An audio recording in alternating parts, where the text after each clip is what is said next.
سب دیکھنے اور سننے والوں کی خدمت میں محبت برا سلام۔ ناظرین، آج کے دور میں اگر کوئی مجبور انسان مل جائے کسی کو، خاص کر کوئی خاتون ہو، چاہے وہ بیوہ ہو، طلاق یافتہ ہو، چاہے وہ بچوں والی ہو، جو بھی ہو، اور اس سے مکمل طور پر پھر جناب ایسا دھوکہ کیا جاتا ہے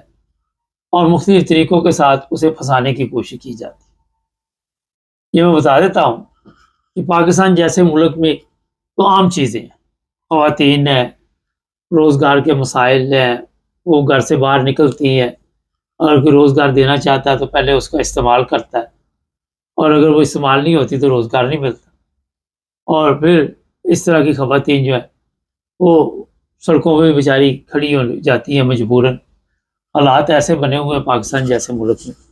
انکم کا کوئی ذریعہ نہیں۔ یہ جو کیس آپ کے سامنے میں لے کے آیا ہوں، پتہ نہیں نیا کہ پرانا ہے، مگر یہ کراچی کا واقعہ ہے، اور وہاں بھی ایک خاتون تھی، اس کو اسی طرح یہ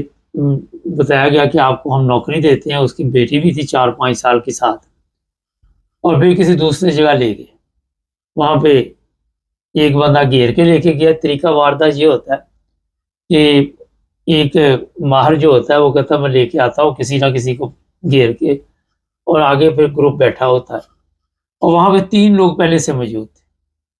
اور ان سب نے اس عورت کا ریپ کیا۔ وہ چیختی چلاتی رہی، لیکن انہوں نے ایک نہ سنی۔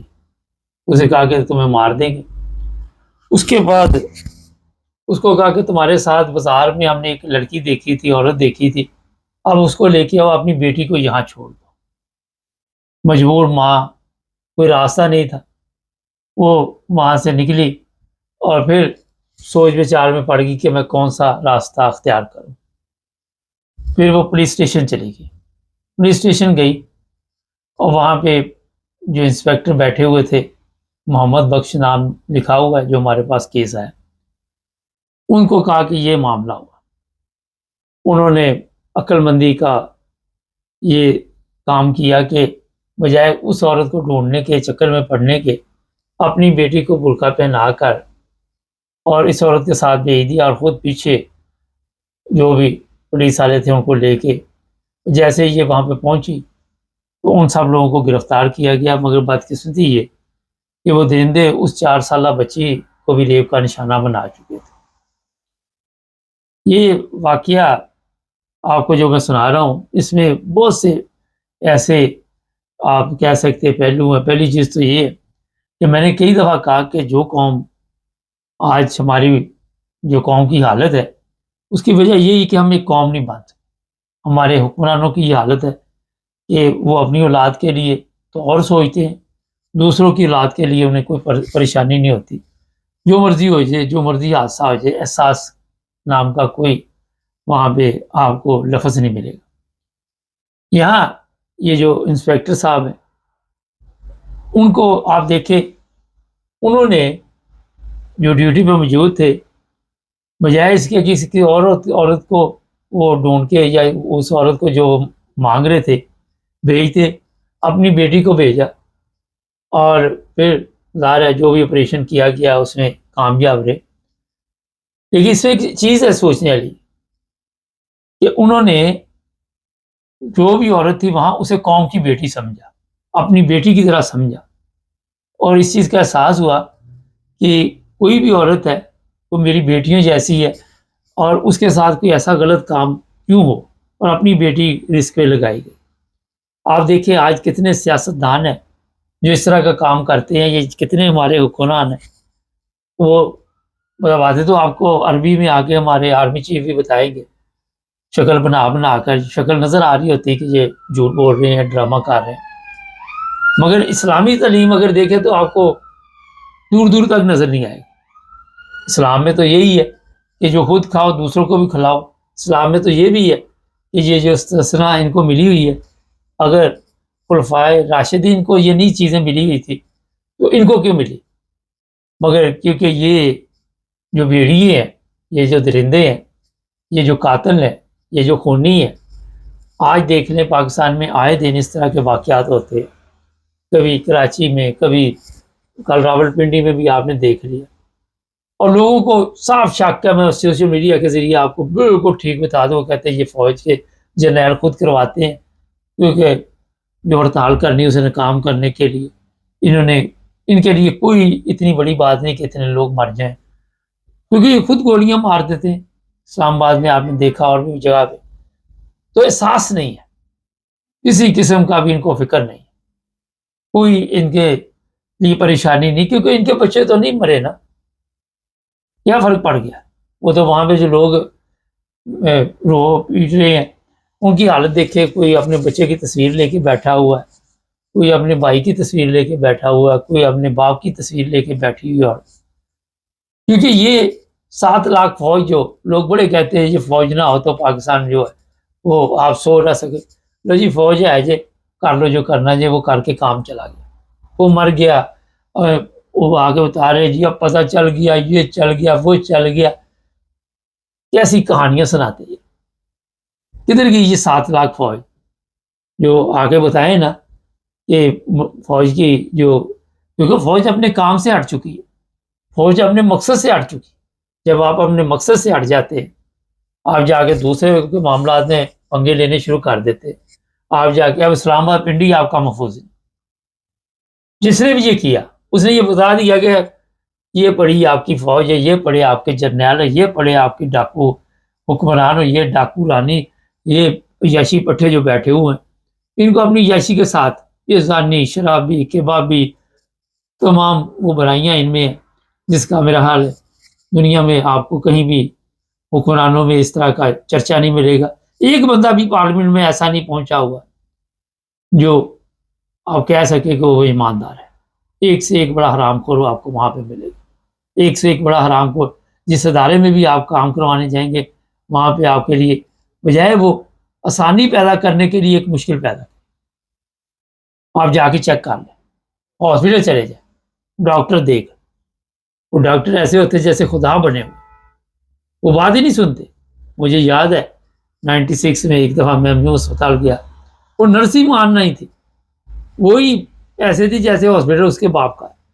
ڈاکٹر تو جو حالت ہوتی ہے آپ کو وہ ہے ہی۔ احساس جب قوموں میں ختم ہو جاتا ہے، یہاں پہ ایک عرصہ ہوا یورپ میں، میرا ایک ڈاکٹر ہوتا تھا، پرانی بات ہے، اس کے پاس جاتے تھے تو وہ اتنا خوش ہو کے ملتا تھا کہ آدھی وہ ہماری بندے کی ویسی چلی جاتی، اپنے ڈاکٹر دیکھ لو، ان کی شکلیں منحوس دیکھ کے، اس ہاسپٹل کی حالتیں دیکھ کے آپ اور بیمار ہو جاتے کہ یار یہ کس عذاب میں پڑ گئے، اور پوری فیملی مصیبت میں پڑی ہوتی۔ یہ ڈاکٹر کی مثال اس لیے دی ہے کہ یہ پڑھے لکھے لوگوں کی یہ حالت ہے، ان کو پتہ ہی نہیں ہوتا کہ وہ ڈاکٹر ہے۔ تو جب کہ میں بات کر رہا ہوں، جو ڈاکٹر آیا جینس پہنی ہوئی، وہ تکبر میں، اس یہاں پہ جو بھی ڈاکٹر ہوتے ہیں باقاعدہ ان کا جو بھی یونیفارم ہوتا ہے وہ پہن کے آتے ہیں، اور طریقے کے ساتھ، عزت احترام کے ساتھ۔ تو جب پڑھے لکھے لوگوں میں سانس نہیں ہے، ان کو یہ ہوتا ہے کہ بل بنے، پیسے بنے، قوم مرتی ہے مر جائے، کیا فرق پڑتا ہے؟ کیا فرق پڑتا ہے اگر 100 مر گئے؟ کل وہ کہتے جی لاشیں غائب کی گئی، لاشیں غائب کرنا تو ہمارا پرانا شغل ہے، یہ لاشیں تو ہم ایسے غائب کر دیتے ہیں، آپ لاشیں کہتے ہیں، ہم زندہ بندے غائب کر دیتے ہیں وہاں، آپ نے دیکھا نہیں کبھی کسی کے پاس اس سوال کا جواب ہے وہ زندہ بندے کدھر ہیں؟ یہ پاکستان کی بدقسمتی ہے کہ آج پاکستان جو ہے اس عذاب سے گزر رہا ہے، ایک جہنم بنا دیا گیا ملک کو۔ جس طرح میں نے شروع میں جو واقعہ بتایا تھا کہ دیکھیں جو اچھے لوگ ہوتے ہیں ان کی لوگ تعریف بھی کرتے ہیں، سوشل میڈیا پہ بھی لوگ انسپیکٹر صاحب کو عزت کی نگاہ سے دیکھ رہے ہیں، وہ کہہ رہے ہیں جی ہم ایسے لوگوں کی بڑی قدر کرتے ہیں۔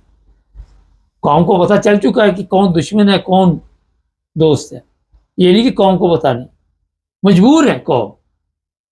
مظلوم بھی ہے، مجبور بھی ہے، جاہل بھی ہے،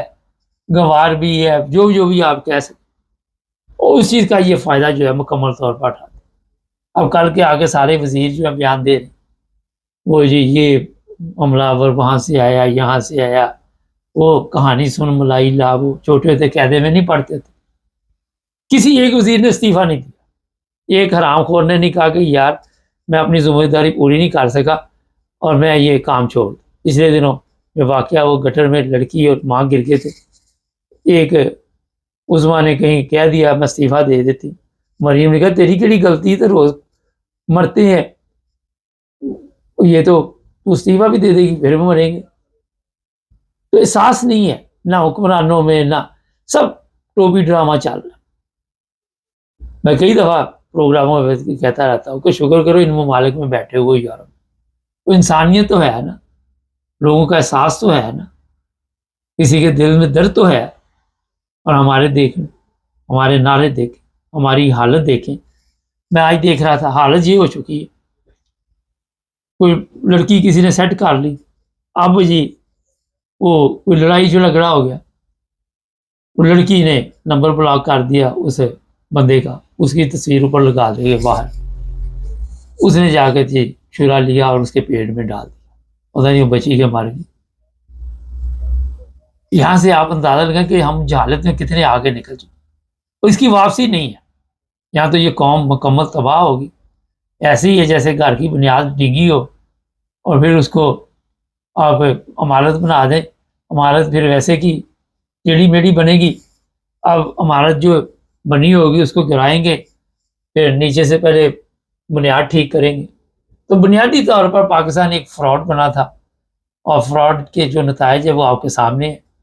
کہ قوم کے اندر بھی احساس نہیں رہا۔ وہ کہتے ہیں جس طرح بھی ہے ہماری جو شادیاں وہ چلنی چاہیے، اور چاہے وہ کوئی بھی بندہ ہے اس کو کوئی فرق نہیں پڑتا۔ یہ جناب اس طرح کے اگر پولیس والے ہوں، اس طرح کے انسپیکٹر ہو، تو میرا خیال ہے کہ پاکستانی قوم بدل سکتی ہے، مگر کدھر سے ڈھونڈیں گے؟ آج وہ ماں ہی نہیں آپ کو ملے گی جس نے کوئی اچھا فوجی پیدا کیا ہو، کوئی اچھا جرنیل پیدا کیا ہو، کوئی اچھا سیاستدان پیدا کیا ہو۔ ڈھونڈ کے دکھائیں مجھے، جائیں یہ جتنے سیاستدان ہیں ان کے ذرا کریکٹر چیک کریں، اور پھر آپ کو ان کے پتہ چل جائے گا کہ بڑوں کے کریکٹر کیا تھے۔ چینل کو سبسکرائب